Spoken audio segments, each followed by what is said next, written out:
OK，我们今天来讲一下如何去看一下，就是车子的齿轮怎么抓问题啊。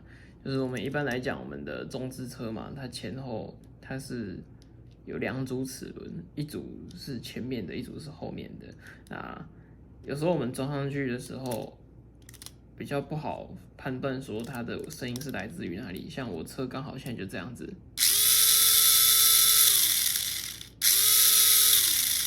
有没有它一个咔咔咔咔咔的声音？那这个情况呢，第一个就是我们会先检查说有没有都上好油。不过通常会这么大声的话，是齿轮有去损到啊。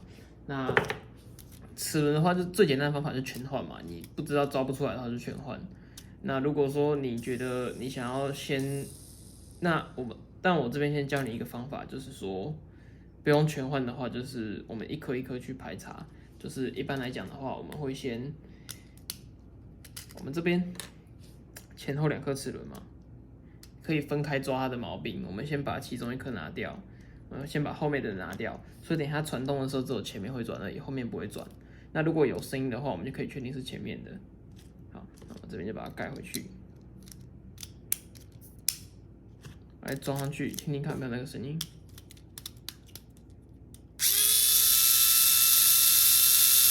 还有一个的声音有没有？所以关电的时候还有一个 cap， 所以其实蛮有可能是前面有问题的。那我们再来试试看后面，把前面这颗齿轮拔起来，然后装上。我们来听听看后面有没有声音。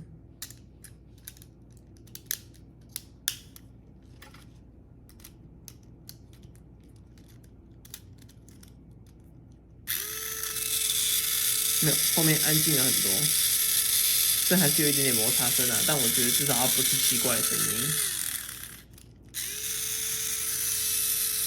它有一点点摩擦声，我觉得这可能是油没有上到，对，但是它比起前面它少一个咔咔咔的声音，所以我会换前面的齿轮。但其实大部分的时候嘞，其实车能动就不太会去理它了，通常只有车速有点怪怪的时候才会去检查齿轮，因为其实中资车不太容易坏啦。啊，这样算是，如果你觉得你的车速怪怪的，然后你马达也洗了，电池也充了，那你可以去往这2个地方去找找看，是一个简单的故障排除法。然后就是你再自己去，你可以确定，至少你先确定是前半部还是后半部的问题，你再一颗一颗齿轮去拆，这样你可以省一些时间。对，大概这样一个方法。OK。